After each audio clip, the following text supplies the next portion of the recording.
Welcome to the Big Sky Astrology Podcast with your host, astrologer and author, April Elliott Kent. Hello, invisible friend. April here, and the date today is November 17th, 2025. Welcome to episode 321 of the Big Sky Astrology Podcast. During this very busy week, the Sun and Mercury come together in a conjunction and turn their spotlights on Saturn, Uranus, Neptune, and Pluto. The Scorpio New Moon begins a lunar season of intense emotion, passion, and persuasion.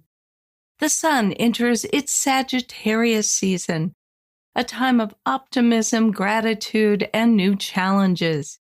Uranus makes the second in a series of opportunity aspects with Neptune.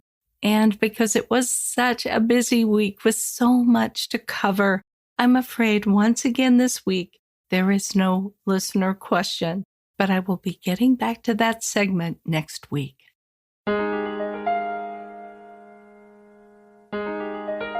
The Sun trines Saturn on Monday, November 17th at 12:56 a.m. Pacific Time at 25 degrees 15 minutes Scorpio and Pisces. When the Sun and Saturn come together, we could read it a couple of different ways.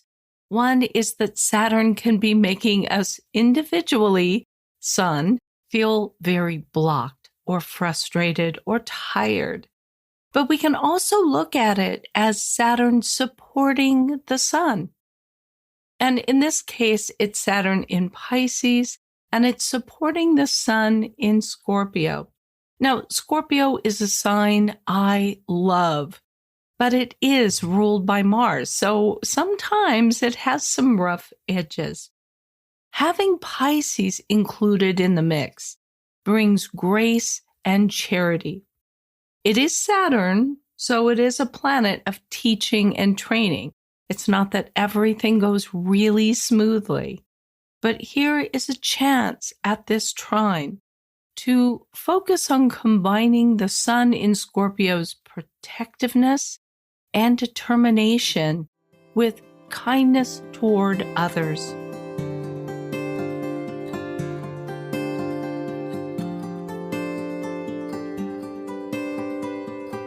Mercury is very busy this week. On Monday, November 17th, through Wednesday, November 19th, it makes 3 aspects and retrogrades back into the sign of Scorpio. So I'm going to give a quick recap of all 3 of these days. Mercury sextiles Pluto on Monday, November 17th at 12:36 p.m. Pacific Time at 1 degree 39 minutes Sagittarius and Aquarius. Mercury has recently made the same aspect to Pluto on October 30th when it was direct. Now it's retrograde on November 17th and is making the same sextile aspect to Pluto. And then it will go direct, and eventually it will make one last sextile to Pluto on December 13th. So this is a link in a chain connecting Mercury, the planet of communication, of thought processes, of business even, with the planet Pluto, a planet of power and control, of intense focus. If there are matters that you really need to focus on and work through, this is a pretty good day for it. It's a nice aspect between Mercury and Pluto for getting to the bottom of things. The next day, Tuesday, November 18th at 7:21 p.m. Pacific Time, Mercury retrograde enters Scorpio. So it's re-entering Scorpio from Sagittarius. And it's going to continue to move back through Scorpio until it reaches 20 degrees 42 minutes of Scorpio. And then it will turn direct on November 29th and return to the sign of Sagittarius on December 11th to finish up its work in that sign. This accentuates that aspect between Mercury and Pluto that we saw the previous day, Now, Mercury was still in Sagittarius on that day, which gives it a lighter feeling, and its focus is a little bit different. In Scorpio, it is very much connected with getting to the bottom of things. And in Sagittarius, it has a little more of a feeling of believing what we believe. So it still has that intensity of an aspect of Pluto. And that's not unlike Mercury now going back into Scorpio. It'll give us a little more time, a couple more weeks, to be in this focused scorpionic mode. And on Wednesday, November 19th at 3:45 a.m. Pacific time, Mercury in Scorpio opposes Uranus in Taurus at 29 degrees 31 minutes Scorpio and Taurus. Now again, this is a link in a chain. Mercury opposed Uranus back on October 29th when it was direct. Now retrograde, it's making another opposition, and then it will turn direct. And on December 10th, we have the final opposition. Now, what does it mean when Mercury comes into aspect with Uranus? Literally, it means we should change our minds. We should try to look at things from another point of view instead of digging in our heels when others suggest a different way of thinking or of looking at things. And if we can alter even very small Mercury habits, it can be a way to encourage us just in the idea of change. You might drive to work using a different route. You might read a book that wouldn't normally feel like your kind of thing, or talk to a stranger in line at the grocery store.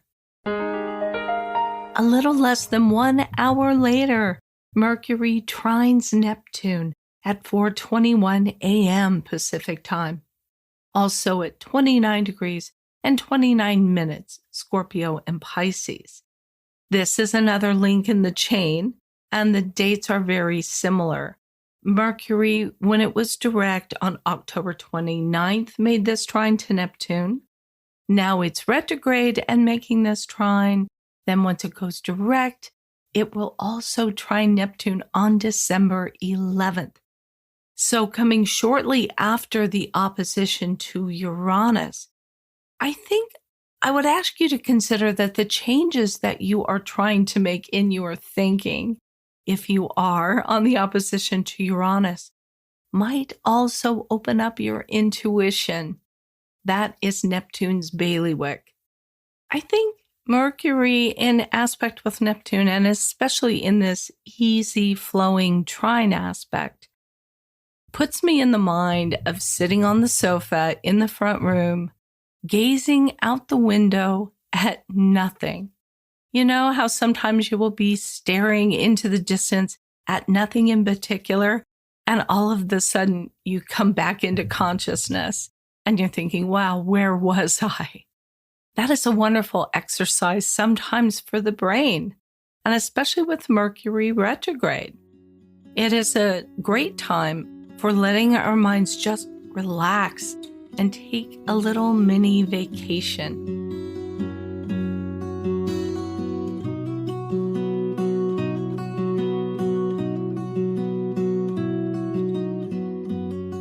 And now it's time for the moon report. And we begin, as always, with the week's major lunation.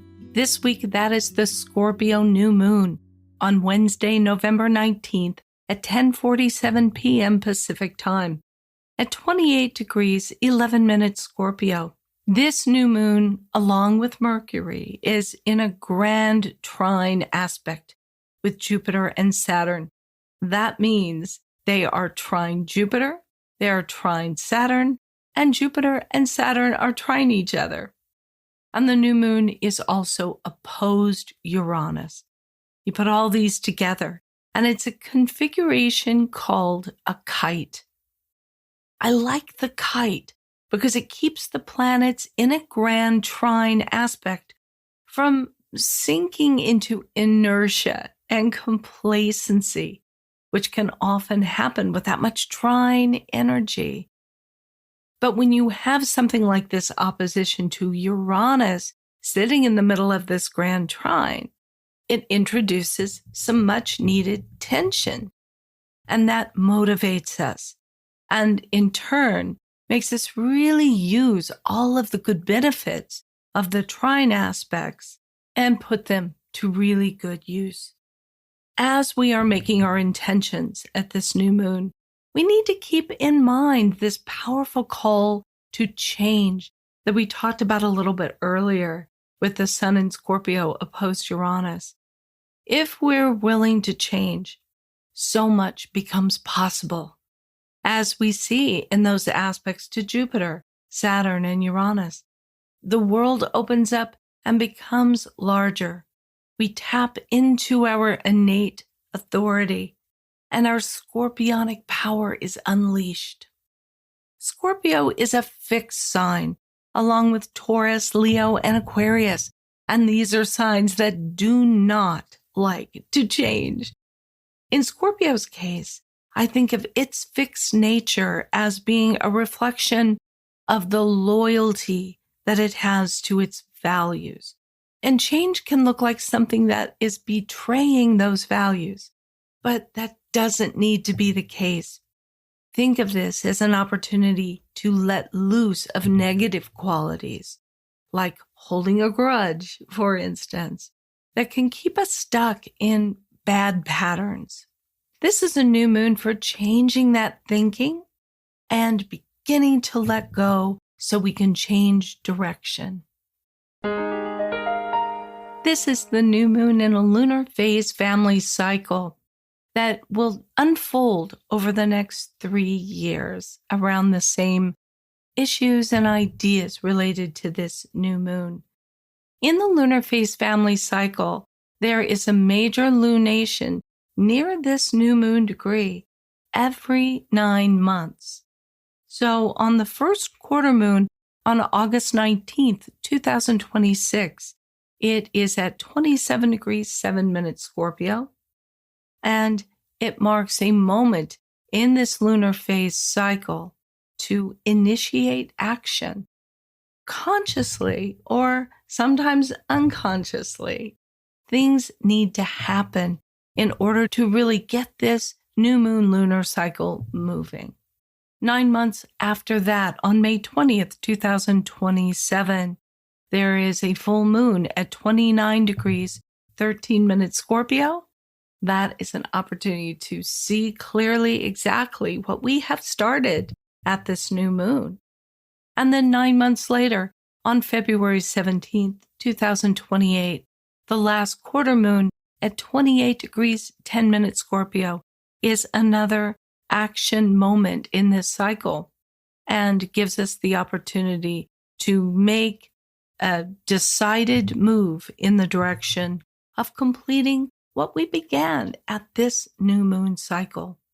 So it's a good idea to keep a little journal, I think a little lunar journal, and keep notes about what is happening in your life at this new moon. Because somewhere in there is the seed of the story that's going to be unfolding over the next 3 years. Let's look at the void of course moon periods for this week. On Monday, November 17th, the moon in Libra squares Jupiter in Cancer at 3:51 a.m. Pacific time. It's void of course for 9 hours and 53 minutes, then enters Scorpio at 1:44 p.m. When the moon squares a planet as it is going void of course, we know there is some kind of conflict. And the moon in Libra tends to put its emphasis on others, on getting along and putting others first. When something is square Jupiter, we can be a little bit prone to overdoing things. And if you've gotten into the habit of being kind of a people pleaser, right now, you might actually start feeling a little bit resentful or feeling taken advantage of. Jupiter is in Cancer, and you might have learned this habit of putting others first from your family at an early age. During this void of course period, keep what you give to others in some kind of balance with what you need for yourself. On Thursday, November 20th, the moon in Scorpio opposes Uranus at 1:24 a.m. Pacific time. It's void of course for 1 hour and 2 minutes and then enters Sagittarius at 2:26 a.m. This transit is occurring very early in the morning, especially here on the west coast of the United States. And if you find yourself dealing with some insomnia around this time, it could be connected to financial concerns. Because the moon in Scorpio and Uranus in Taurus are both in financial signs. Maybe you've been thinking about how much you'd like to have more financial independence. So before you even go to bed on this evening, maybe grab a pen and paper and list the ways that could help you become more financially independent.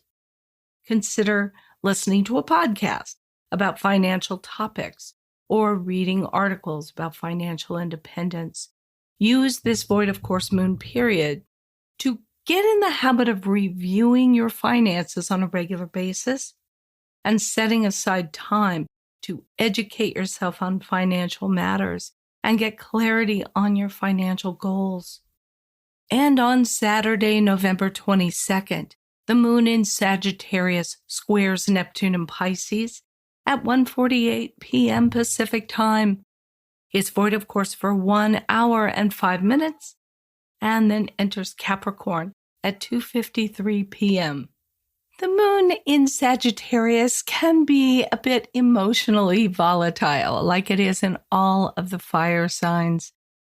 And when it comes into conflict with Neptune in Pisces, we might upset others with our loud emotions, especially people who are very sensitive.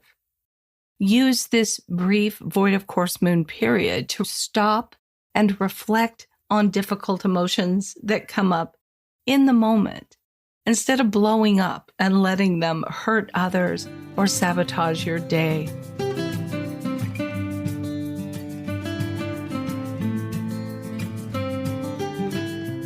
Mercury makes a conjunction with the Sun on Thursday, November 20th at 1:23 a.m. Pacific time at 28 degrees 18 minutes Scorpio. And as we know, when Mercury makes this powerful, exact conjunction with the Sun, it is in a condition called cazimi, which means in the heart of the Sun. And it's an especially powerful moment for a planet. When Mercury is that close to the Sun, it seems to be conferring particular benefits to Mercury. It's kind of like somebody who is hanging around with a celebrity and they sort of bask in the glow of that celebrity. They get a little more attention. Maybe they get favors. They get into the restaurant or concert or club along with the celebrity. Kind of that way when a planet is cazimi with the Sun. That is happening exactly from November 19th at 10:31 p.m. Pacific time through November 20th at 4:15 a.m. So that is the power period for Mercury. And that means it's an especially good time for having conversations that you want to go well, for writing or communicating, maybe making a difficult phone call you've been needing to make. You will tend to think clearly and well, and you will get benefits and a good result from communicating.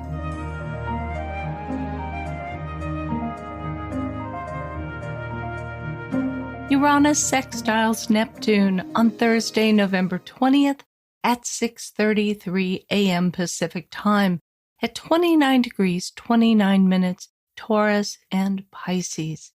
This is the second sextile between Uranus and Neptune in a series of them that are unfolding through 2027. The sextile is the first major aspect between Uranus and Neptune since they came together in a conjunction in Capricorn back in 1993. The first of these sextiles was on August 28th of this year, and there will be 3 more, one on July 15th, 2026, on January 15th, 2027, and on June 6th, 2027. When we have these big planets coming together in major aspects, we know that they are going to take a little while to play out because of the retrograde periods and just the speed they go at, which is not terribly fast.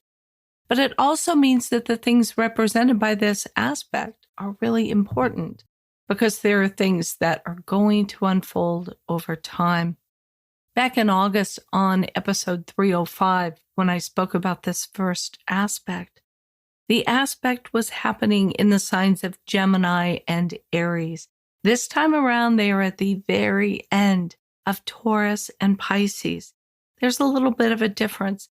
I think the sextile aspect generally sparks imagination and makes breakthroughs possible, makes it easier to translate abstract or spiritual concepts into language, and basically opens up opportunities for revolutionary thinking.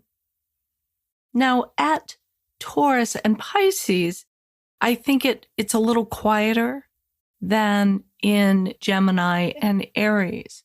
But I think what we are getting the opportunity to do at this sextile is to rethink or take a second look at some of the fast paces in technology, especially maybe in AI, that have been taking place over the last year or so. Everything has been going really, really fast.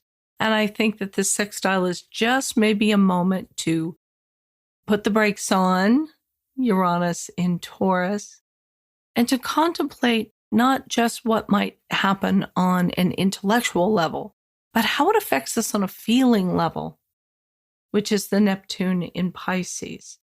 And since Neptune has moved back into Pisces, I think I've really been feeling and seeing this kind of reaction to things of what about the feeling side of things. It'll be an interesting week. Let's take a look on the 20th and see what is showing up in the news, in the conversations around us about advances in technology and communication and how we're thinking about it, and more importantly, how we're feeling about it.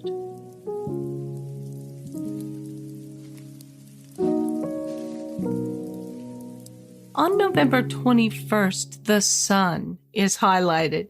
It finally makes that exact opposition to Uranus that showed up in the new moon chart. It also trines Neptune and enters Sagittarius for a month-long stay. The Sun opposes Uranus on Friday, November 21st at 4:25 a.m. Pacific Time at 29 degrees 26 minutes, Scorpio and Taurus. And then it will trine Neptune on that same day at 5:05 a.m. Pacific Time. This is a little bit like Mercury opposing Uranus and trining Neptune earlier in the week.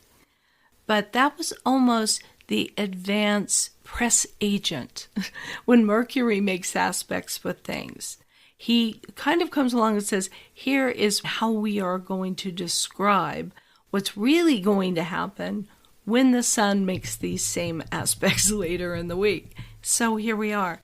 The Sun opposed Uranus is always an aspect that invites us to step out of our usual idea of who we are and consider being something quite different than that. The Sabian symbol for the Sun at this opposition is 30 Scorpio, the Halloween jester.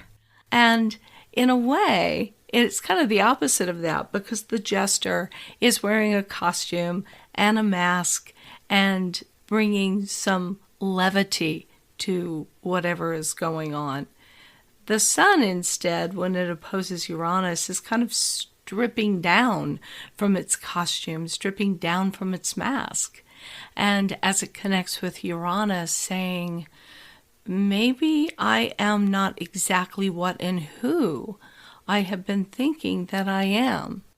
And maybe there is something underneath there that is quite different, and I should be exploring it. It is an opportunity to take a little vacation from ourselves. And as the Sun trines Neptune, again, there's that element of imagination. So as we are stepping out of our usual persona that we share with the world, this is maybe about imagining the new thing, the new self that we want to step into. The Sun is also connected with our physical selves, and on this day, we might find that we are jittery, that our nerves are kind of jangling, and also that we might need a little extra rest or a really nice nap in the afternoon. So take care of yourself physically on this date, because know when you're starting to readjust the self you identify with, that also makes the physical self a little bit open to some changes as well. And just a half hour later, on November 21st, at 5:35 p.m. Pacific Time, the Sun enters Sagittarius, and it will be in this sign through December 21st. It's one of my favorite astrological seasons of the year. We celebrate Thanksgiving during Sagittarius' season, a time to gather with the people that we love in celebration of all the things that we have. And I think the entire Sun in Sagittarius season invites us to go on this kind of journey, a journey of being glad for what we have instead of being so worried about losing what we have.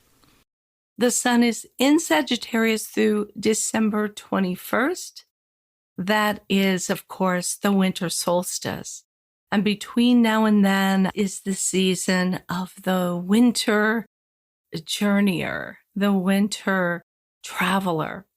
Many of us do travel at this time of year, going to see family for the holidays. But Sagittarius is a sign of adventuring, and it wants to get out of our everyday routines and do something a little bit different.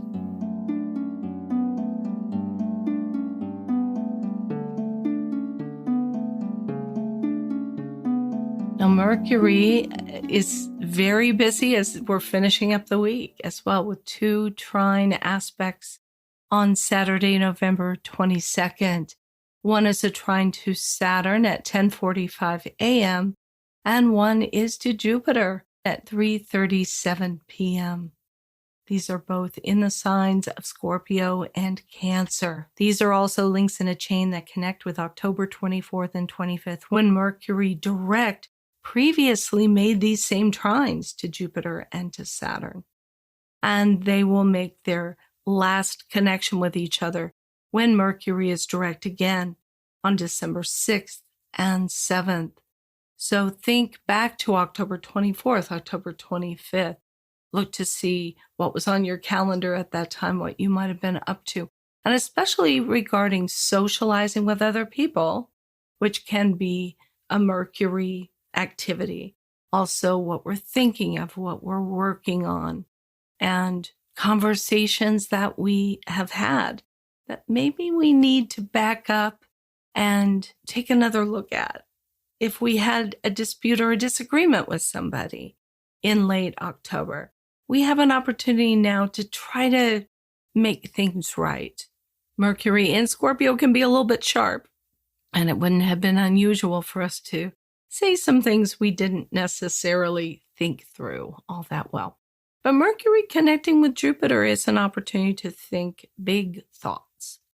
And as it trines Saturn, we have the ability to figure out how we are going to make those big thoughts, those big dreams into a reality.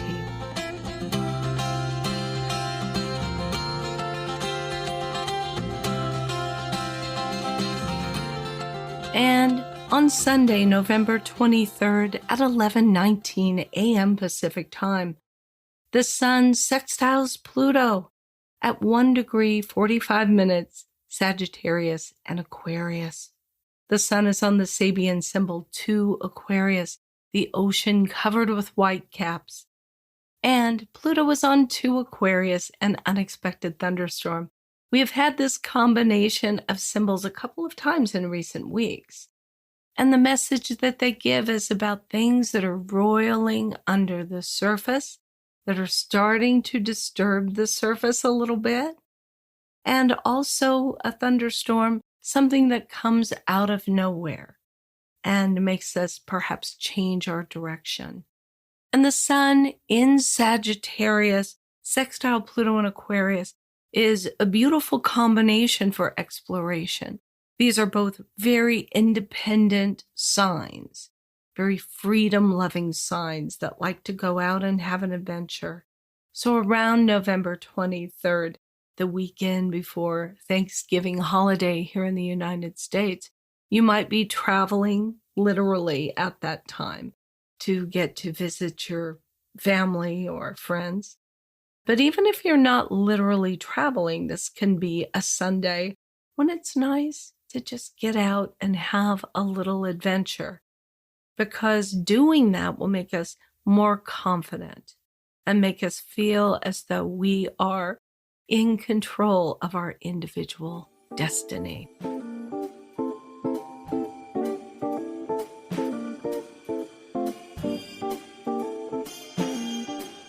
Well, I'm sorry, once again, we have such a busy week that there is simply no time for a listener question. I had one I was very excited to share with you, but it's going to have to wait for next week when the skies are not quite so frenetic.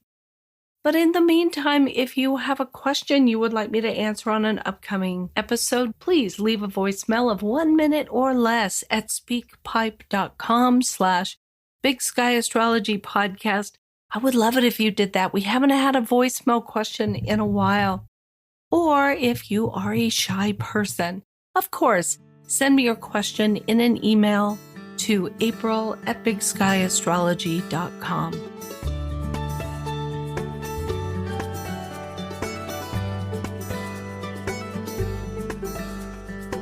Well, that is everything I have on my very full show sheet, so I'm going to wrap this one up.